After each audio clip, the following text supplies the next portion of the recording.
Om Purnamadah Purnamidam Purnat Purnamudachyate Purnasya Purnmadaya Purnameva Vasishyate. So welcome to our Saturday morning session. We will today start chapter 7, which is called Gyan Vigyan Yog. But before we start that chapter, I would like to recapture the theme of chapter 1 to 6 in a few sentences. As we discussed last time, chapter 1 to 6 are primarily on the self. Like we have what we call Mahavakya, Tattvamasi. So the chapter 1 to 6 are more on Tvam. And chapter 7 onwards will start on Tat. So it would be useful to recapture a brief summary of what has been said so far up to chapter 6. You see in chapter 1 was basically on the what we call dilemma of Arjun, and he was basically telling what he should do. But chapter 2, Krishna emphasized on the immortality of soul. He said that the soul cannot be cut with weapons, it cannot be water, it cannot be consumed by fire, and it is immortal. It is not born, it is not destroyed, it is all the time there, while the body is the one which keeps changing. So that was the theme basically on the immortality of soul. And then followed in chapter 3 why karma was necessary. He said that none of us can remain without doing karma even for a second. The whole life constitutes basically what we call a series of karmas we perform from our birth till death. So that is the life. And we cannot remain without karma even for a few days, and therefore karma is very necessary, essential, but it should be done in niskam bhav. That is what he said. And he also said that karmanyavadi karaste ma phalesu kadachan, that you have control over what you should do, but you don't have control over what the result would be. So these were again the fundamental lessons for individuals, for what we call Atma, or I would prefer to call it Jivatma, and I'll explain why. And then in chapter number 4, he briefly talked about his own incarnation. And that was the only, few verses in the beginning where he deviated from the Jivatma to Paramatma. And then he again came back to Jivatma and explained that why we should have equanimity, both in the criticism and praise, and happiness and unhappiness, distress and pleasure. Why we should have equanimity. Equanimity is the sense which he explained in chapter number 4 and briefly carried the same in chapter number 5. Then he also explained that you can do actually all the yoga can be performed from the household where you are. You don't have to retire to jungles and go to ashrams to do yoga. Yoga can be done where you are. Basically, you have to abandon that you are the doer. You are not the doer. You are one of the small little, cog in the entire system. And the system moves and you should accept the totality of the system. And then he goes into specifics of yoga in chapter number 6. So basically all these chapters emphasize on Jivatma. Now what is Jivatma? Jivatma is the Atma trapped into the Jeev. Like you have for example, you construct a house. Now the space is trapped into the house, that is the house. Because without space, there can be no house. Even the walls require space. So it's impossible to conceive a house without space. Similarly, it is impossible to conceive a Jeev without Atma. The Jeev is the one which is constituted of the five primordial elements plus Man, Buddhi, and Ahankar. And the consciousness is trapped inside that. So that is what we call Jivatma, the consciousness. Actually, the body limits the consciousness. Like the house limits the Akash, similarly, the body limits the consciousness, and that is called Jivatma. So, in the first 6 chapters, the emphasis of Lord Krishna has been primarily on Jivatma, on the individual soul, and how we can liberate that soul, how we can, keep away from the delusion of this world and reach a state where you can have eternal bliss. Now, that was the basic theme. And from chapter number 7, he will go into a very different domain. He will start describing Tat. Tat is that the supreme power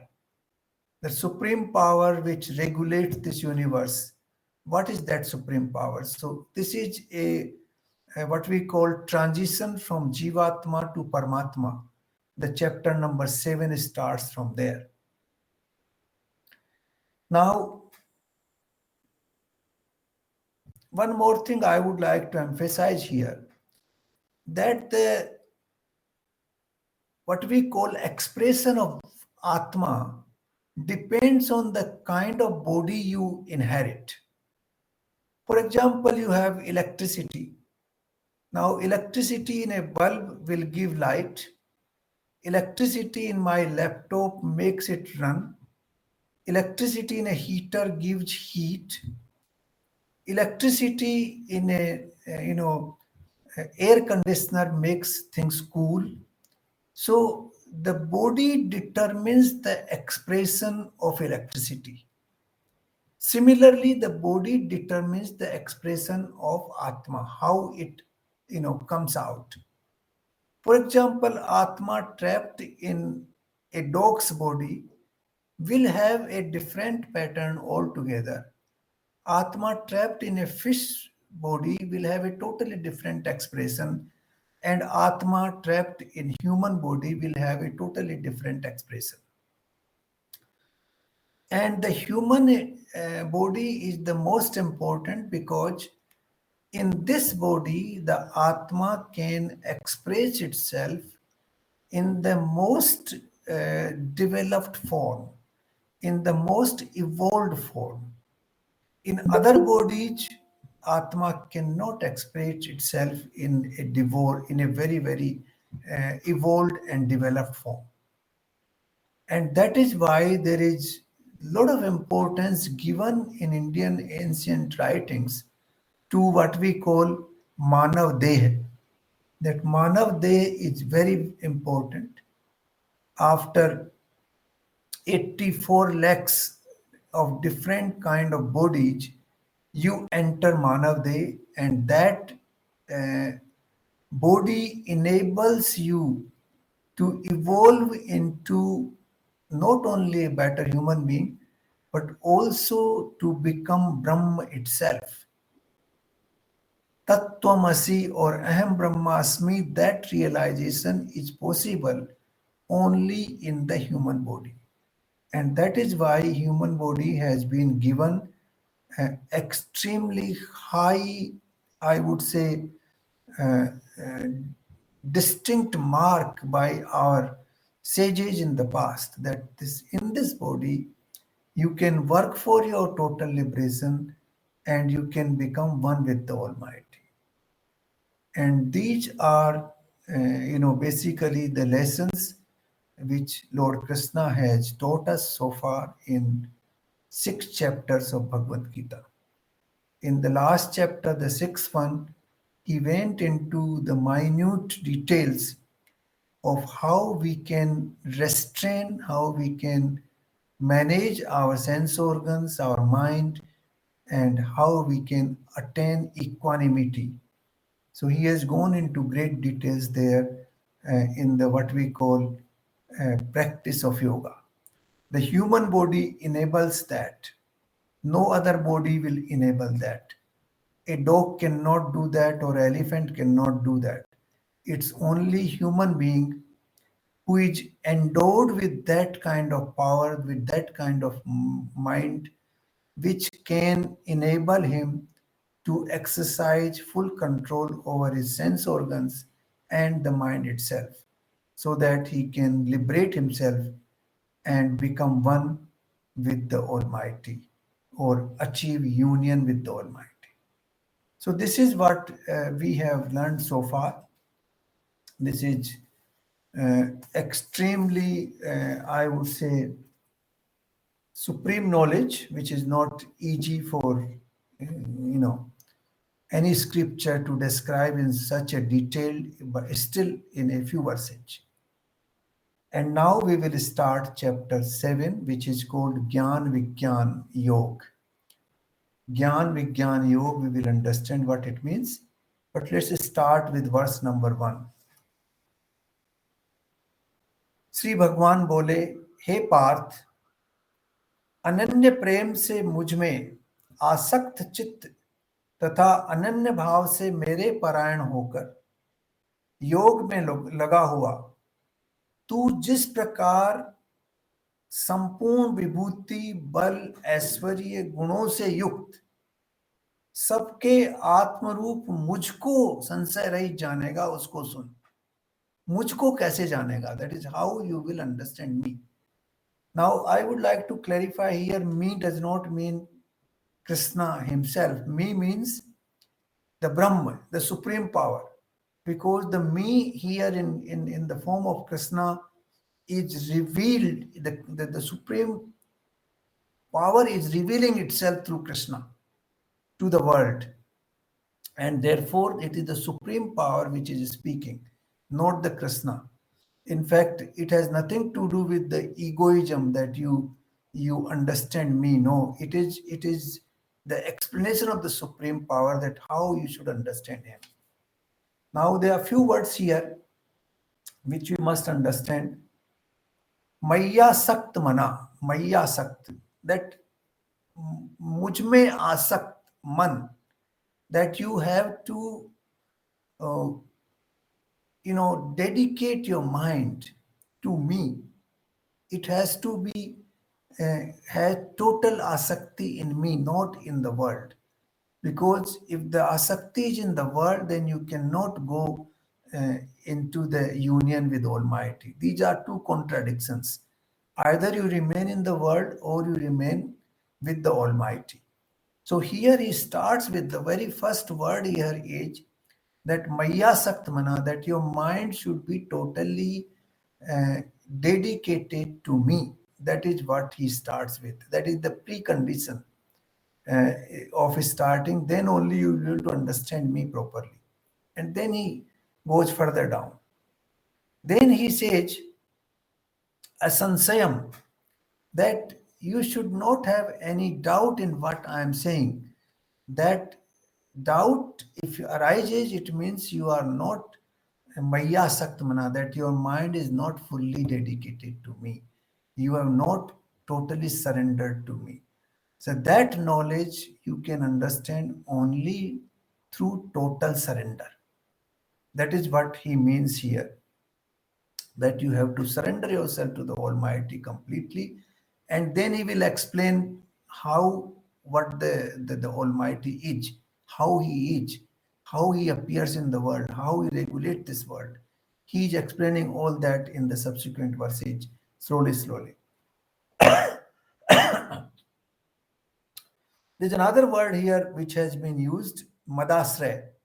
Mad asray, that is, mere upar asrit ho ja. Leave everything to me. Don't worry about yourself. You should become totally dependent on me. That is the total feeling of a surrender. Like a child is totally dependent on mother. He doesn't know what he's saying. He just cries when he needs something. For example, if he needs food, he cries. If he has some pain, he cries. If he is feeling cold, he's crying. The mother will come and try to understand the child and take care of him.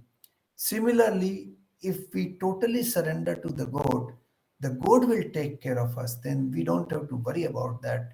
The God will work like mother for us and he will take care of us in that shape. But the total surrender is very difficult process. It's not easy because we believe that we are here to do something and we are here. The world is running because of me. That is the feeling we have. And that feeling prevents us from total surrender. So the two Sanskrit words here, Maya Saktmana and then Madasre, they are the words which are telling us that a total surrender to the Almighty is important, and you should not have any doubt in that uh, process. Then only what I'm telling you, you will understand it properly. So I think this is what we have to start with, that we give total uh, credence to what Lord Krishna is saying. We should not doubt his words. His words are the words of the supreme power, the Almighty, the Brahman. And if we take them that way, without any doubt, without any sansay, then I think we will be able to understand the Almighty Himself. Then the next verse is, मैं तेरे लिए इस विज्ञान सहित ज्ञान तत्व को संपूर्णतया कहूंगा, जिसको जानने के बाद संसार में कुछ भी जानने योग्य शेष नहीं रहता. Now, this is a very profound statement, and I firmly believe that this is absolutely true. You don't need to know anything beyond what has been will be said now. If we know that fully, everything would be known. In fact, the Upanishads begin with a word, many Upanishads begin with a word that you cannot understand this world. This world has so many facets. You can't even understand, for example, a football, the game of football.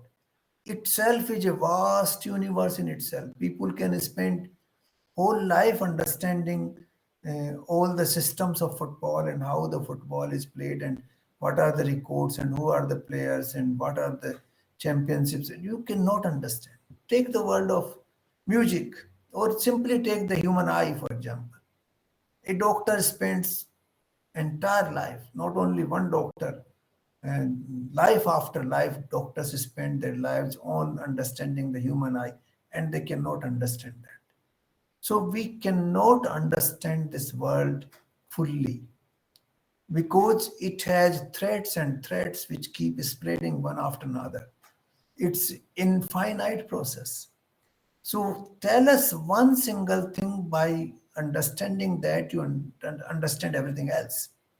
कि मेरे को एक ऐसी चीज समझाइए जिसको जानने से सब कुछ जाना हुआ माना जाएगा. That is the process in Upanishads. And this is what Lord Krishna is saying here, that once you understand this part, that tat part, then everything else will be known to you. When you don't have to go into the understanding of individual issues in this world, because individual issues in this world cannot be understood even if your lifetime is extended to 1 million years. It is not possible because every single thing has so many fascinating details that you will continue to remain engaged in that process and you cannot understand everything else. But here he is using two words, Vigyan and Gyan. Now, this is very important to understand what is Vigyan and what is Gyan in terms of Indian scriptures, Indian writings. There are two things. We have heard this word Prakriti and Purus. Prakriti is inanimate, that is the elements which will be explained further down, but just to give, Prakriti is basically the five primordial elements. And Purus is the one which provides consciousness. So the combination of the two makes all the jivas, all, not only the human beings, but all the living beings are made by the combination of the two. In our case, the Prakriti is the body, and Jiva is the Chaitanya, the consciousness is the Chaitanya. The life force is the Chaitanya, and body, the entire system of the body is Prakriti. This becomes very clear why the combination of the two. When somebody dies, what happens? For example, Ram dies. Now we say Ram तो मर गया, but Ram का शरीर तो वहां पड़ा हुआ है आपके सामने, उसकी सब इंद्रियां वहां पर हैं, उसका पूरा का पूरा हाथ पैर पूरा शरीर वहां पड़ा हुआ है. वो कौन है फिर? वो राम नहीं है, क्योंकि राम वो चैतन्य था उसके अंदर, उस शरीर के अंदर वो था राम. वो चैतन्य निकल गया तो वो शरीर रह गया, वो सिर्फ प्रकृति का हिस्सा है. That is only the part of the nature. That is nothing to do with Ram. So Ram, real Ram is Chaitanya, not the Prakriti, which makes up our body. So we have to move forward from there. Anything where we can use possessive pronoun is not me. For example, if I say this is my hand, my is a possessive pronoun, hand is a part of my body. Now hand is not me because I can use my, the possessive pronoun for it. My is different than me. My cannot be me. It is my purse. Now purse cannot be me. It is my village. Village cannot be me. It is my laptop. I cannot be laptop. Wherever you can use personal pronoun, possessive pronoun, it means that thing is different than you are.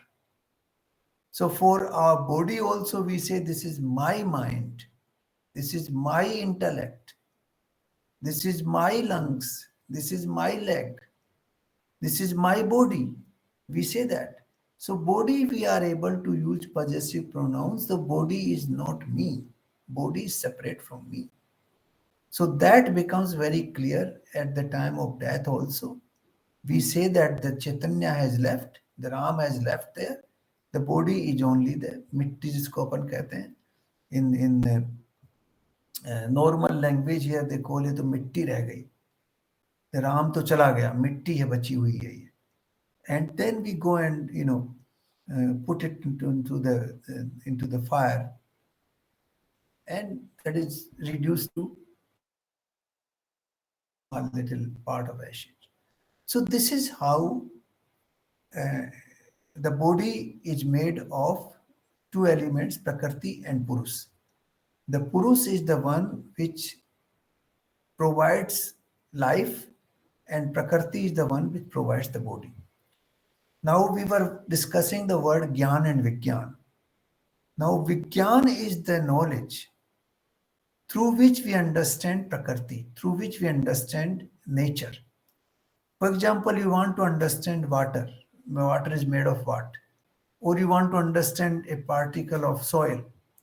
You analyze, these are various, permutation, combination. These are the chemicals which form part of this particular place of soil. Now, that analysis is primarily based on Vigyan.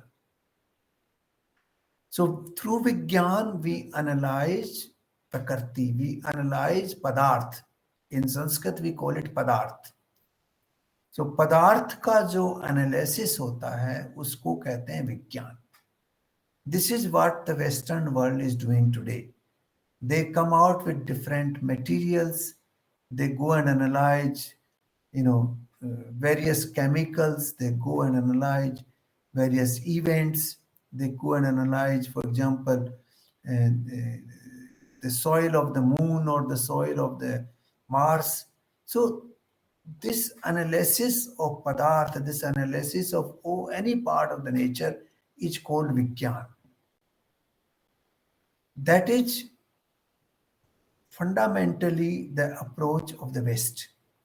They keep analyzing the nature in different forms, come out with different, structures of nature, and then they formulate new materials. For example, we made aircraft.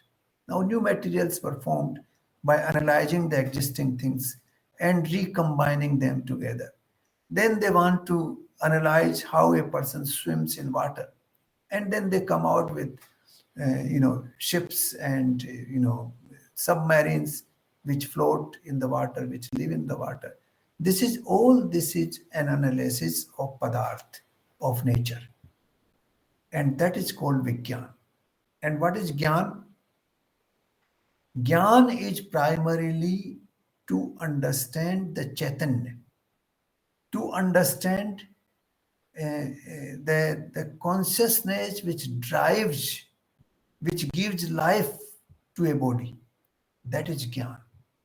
So that is the distinction. In fact, in some Upanishads, Gyan is called Vidya and Agyan is called Avidya. Avidya and Vidya, these are the two words which have been used in ancient writings. So Avidya is the knowledge of the nature surrounding us. Vidya is the knowledge of the consciousness which provides life to all the species in this universe. So that is the difference between Gyan and Vigyan. So here Lord Krishna is saying that he will explain both Gyan and Vigyan. Then there's nothing else to be known. The Gyan is the knowledge of the Purus. Vigyan is the knowledge of the Prakriti. So you understand Prakriti and Purus in its totality. So that is what Krishna is saying. Nothing will be, the words which have been used here is Jnanam teham savigyanam vidam. संपूर्ण ज्ञान विज्ञान के सहित बताऊंगा. And then ज्ञातव्यम अन्यतम अवशिष्यते. अवशिष्यते means कुछ भी बचा नहीं जानने के लिए. Nothing is left to know beyond that. So these are some of the Sanskrit words which have been used here, and which basically means that in this chapter, Lord Krishna is going to explain what is Brahma, what is Paramatma, what is Tat, and that is what we should go ahead with now. So we'll now go to verse number 3. हजारों मनुष्यों में कोई एक मेरी प्राप्ति के लिए यत्न करता है, और उन यत्न करने वाले योगियों में से कोई ही मेरे परायण होके मेरे को यथार्थ रूप से जान पाता है. नाउ मनुष्याणाम सहस्त्रेषु, सहस्त्रेषु मतलब हजारों आदमियों में से एक आदमी कोशिश करता है. We know that how many people get into spirituality. There are millions in this world who live. Now, of course, what we call 8 billion people. Out of 8 billion, very few actually want to become really spiritual. I can say a few million would like to become really spiritual and who are really trying for spirituality. And out of those few million, maybe a few thousand will finally attain their aim, and they will finally become one with the Almighty. This is how the process is. So basically, this process is difficult. It is not really difficult, but the attraction of the world are so many that it is not easy to concentrate on a force which is not seen, which is not heard, which is not tangible in our normal life. We cannot understand that force with the five senses we have at our disposal. And therefore, we are not able to concentrate on that force. The five senses enable us to understand the padarth and to enable us understand the world, physical world around us. And therefore, we remain engaged with the world. That is the reason. Now, I would like to explain this point, I would like to tell you a story which I also quoted in one of my books. There was a great devotee of the Supreme Lord Almighty. He was very close to him. So he was talking to the Supreme Lord one day, and he says, Lord, you are taking care of this whole world. You want to help everybody. You want everybody to become great. So why don't you one day come on the earth and appear to my, people and show them your power, your prowess, your, uh, you know,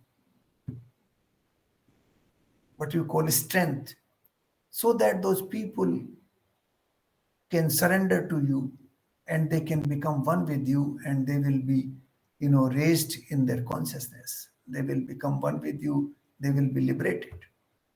He says, yes, I can do that. Lord agreed immediately. Yes, I will do that. Why not? There's no problem at all. But you tell your people that they should be able to walk. They should make some effort. So they should be able to walk a few miles to come and reach me. I will be waiting for them, say, 5 miles away from the place you tell me. And all these people, you bring them to me, let them walk just for 5 miles, and I will appear before them and I will liberate all of them. The devotee was very happy. He says, it's fantastic news. So he went to his people, his village, his towns, and told them that the Almighty is going to appear on, say, 20th of November in so and so place. So let us gather together and start walking on the 19th of November. We will walk 5 miles and we will, you know, reach the Almighty, and then all of us will have his darshan and he will liberate us. They were excited. All the folks were excited. There were thousands of people who listened to that guy, and they gathered on 19th of November. They gathered in a place and they started to walk those 5 miles. As soon as they started their walk, after 1 mile, they found that somebody was distributing very delicious food, fantastic food. So out of, say, 10,000 people who were walking, 3,000-4,000 got engaged in eating that delicious food. They thought this kind of food they've never seen in their life. Why not? They should eat it. And they forgot about the Almighty. They forgot about the remaining 4 miles, and they got engaged in those gastronomical delights which were available there. The remaining walked further. As soon as they walked, they found, containers full of gold and diamond and pearls and things like that. And they were excited. They have never seen that kind of wealth in their life. So the remaining 6,000 went there, and out of those 6,000, 4,000 again got completely engaged collecting, gold and silver and diamonds and pearls and all variety of, wealth from there. The remaining 2,000 moved forward because they still had the determination to go and see the Almighty. So as soon as the 2,000 moved further, after another mile, they found beautiful ladies who were, sitting in their wonderful costumes and perfumes and all that. So out of those 2,000, almost 1500, 1700, got involved in looking at those beauty of the ladies, and they found that this was the best place to be. We don't want, what will God give us? Let's forget about that. Let's enjoy the life here. And they started, uh, you know, enjoying with those beautiful women. Then about 500 or to 300 people left. They walked further down to the fifth mile, and they finally reached the Almighty. But some of them were not very much impressed, and then they could not be one with the Almighty. They got a sort of disillusionment. They thought, oh, this is Almighty. He's looking like us.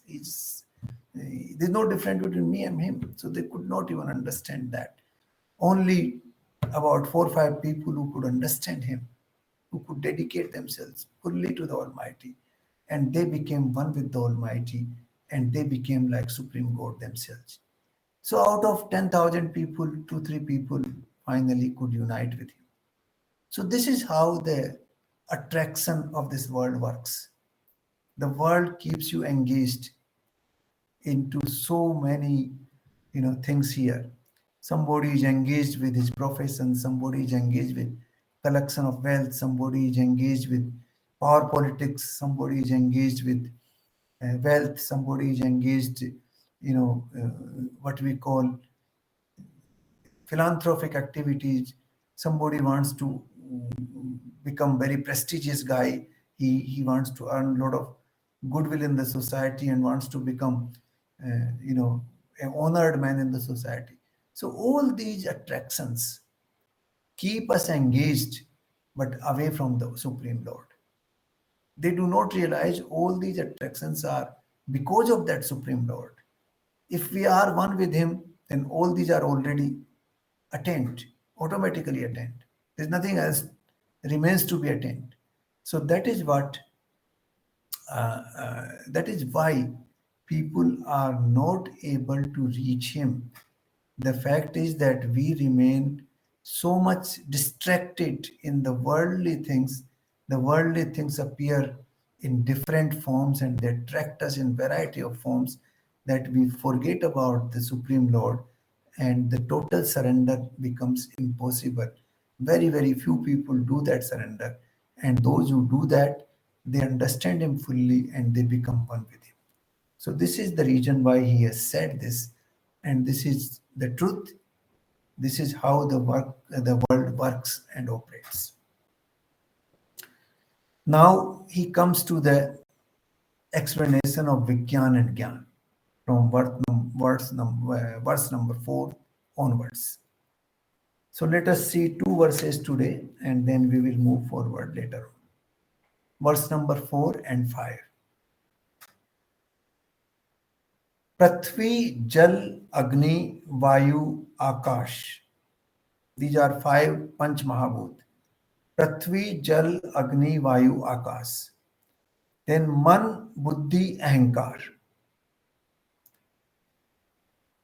इस प्रकार ये 8 प्रकार से विभाजित मेरी प्रकृति है. That my prakriti, that is the nature, that is not the purus, the inanimate part, is divided into 8 parts. Those 8 parts are Prithvi, Jal, Prithvi, Jal, Agni, Vayu, Akash, Man, Buddhi, and Ahankar. These are 8 divisions which have been given by Lord Krishna of the nature. यह 8 प्रकार के भेदों वाली तो अपरा अर्थात जड़ प्रकृति है. और हे महाभाव, जिससे दूसरी को, जिससे संपूर्ण जगत को धारण किया जाता है, वो मेरी जीव रूप परा प्रकृति है, जिससे चैतन्य दिया जाता है. तो this is the division of the whole universe he has given in these 2 small verses. So let us have a look at it. He starts with the most gross or solid. Prakriti is also divided into, what you call gross to less gross. But he starts with the most solid, which is nearest to us, because we can feel the grossest first, and as it becomes suksham and suksham, as it becomes lighter and lighter, it gets away and we are not able to understand it fully. So the first part is Prithvi, which is the grossest, most solid. Then the water, which is less solid than Prithvi. And then comes Agni, fire, which is even less solid than water. And it can also exist in non-manifested form. And then comes the wind which we can't even see. Fire we can see, water we can see, Prithvi we can see, of course. Wind we can't even see. We feel it only when it touches our body, because this is only one particular sense which can actually understand wind. That is the sense of touch. And then Akash. Akash we can't see, we can't hear, nothing. In fact, the science cannot define Akash. They only say whatever exists between sun and the moon is Akash. Whatever exists between two solids, say between earth and moon, is Akash. But you cannot define Akash because it has no characteristic of its own. It is already becoming very, very, thin, very, very suksham. So this is the five primordial elements, is also called Panch Mahabhut. Uh, Starting from gross, becoming more and more, less and less gross, and more what we call non-manifest in certain ways. They are manifest, but more and more going beyond our sense organs. The sense organs cannot understand them. For example, Akash cannot be understood by our sense organs. The Vayu can be understood only by one sense, that is the sense of touch. While earth we can see, we can touch, we can smell. eh, In water also we can see, we can touch, we can smell, but not fire. Fire can become non-manifest. It can just disappear. It can manifest and it can become non-manifest in both ways. So these are the five primordial elements. Then three, Man, Buddhi and Ahankar. These are also part of nature. These are also part of inanimate nature. It's very interesting. Most people feel that these are not inanimate, but yes, these are inanimate. And they become even thinner. They become less and less tangible, even less tangible than Akash. Akash we can still feel. It's all around us, surrounding us. But mind, we can feel mind, where it is, how it is, but you cannot see, you cannot touch, you cannot, even if somebody, a scientist goes and analyze the brain of a person, he does the surgery of the brain, he will not find mind anywhere. He will find flesh and blood, but no mind anywhere. And buddhi becomes even, smaller than that, suksham. And of course, the ahankar is the most suksham. So he says we will go into greater details later on in when the context comes on all these eight elements.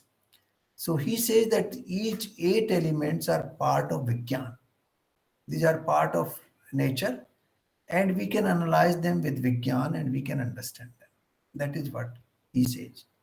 But what provides consciousness to all of them? Now, I'm talking to you, I'm able to see, I'm able to hear you. All that is possible only because I have consciousness. If I don't have consciousness, my sense organs, my mind, my intellect, my ego, they will all dormant. They will not work. As a person dies, nothing of those uh, things work. His mind is dead, his intellect is dead, his ego is dead, all his senses are dead.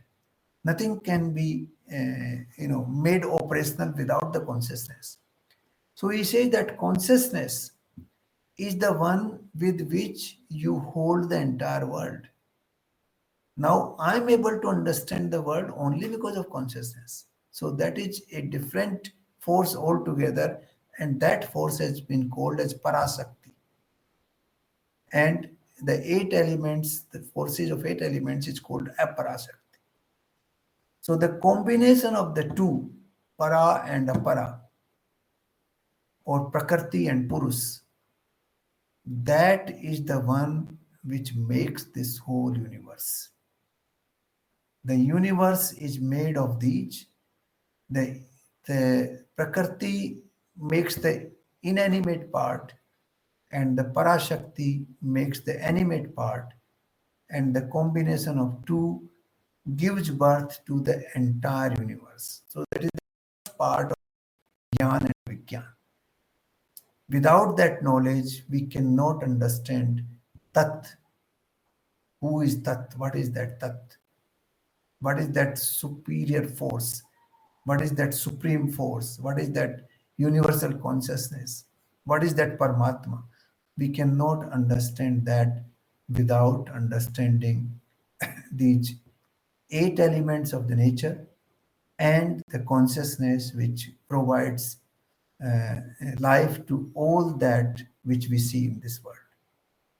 So this is, we will stop here today because this knowledge is extremely profound, and we will have to go in great details on each of these verses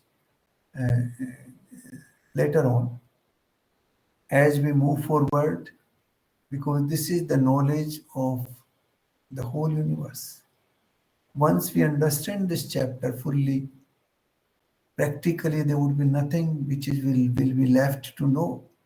Of course, Krishna will continue to explain further based on the questions that would be posed by Arjun time and again. But if we can understand this fundamental knowledge, we can understand this world and its operation properly. So today we understand three things. One is that we are going to understand the supreme force. And after knowing that supreme force, there would be nothing left to be known. Secondly, it is not easy to reach that force because out of thousands of people, one or two try to reach there. And out of those thousands who try to reach there, only one or two are able to attain that, because we all remain engaged in this world for one reason or the other.